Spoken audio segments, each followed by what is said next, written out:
সচিবালয়ের ভিতরে ঢুকে ধ্বংসযজ্ঞ চালানোর ঘটনায় নিষিদ্ধ ছাত্রলীগের ৩ ক্যাডারকে গ্রেপ্তার করেছে ডিবি পুলিশ।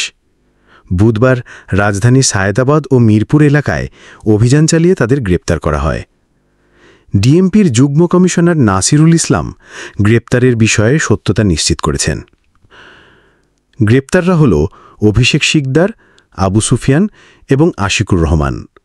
বরিশাল জেলার বাবুগঞ্জ উপজেলার দেহেরগতি গ্রামের প্রাণচিস শিকদারের ছেলে অভিষেক শিকদার। কুমিল্লা জেলার লাকসাম উপজেলার আমির হোসেনের ছেলে আবু সুফিয়ান। আশিকুর রহমানের গ্রামের বাড়ি ব্রাহ্মণবাড়িয়া সদর উপজেলার মধ্যপাড়ায়। পিতা জয়নাল আবেদিন। সচিবালয়ের ঘটনার পর ভিডিও ফুটেজ দেখে জড়িতদের বিরুদ্ধে অভিযান চালিয়ে এই ৩ জনকে গ্রেপ্তার করা হয়।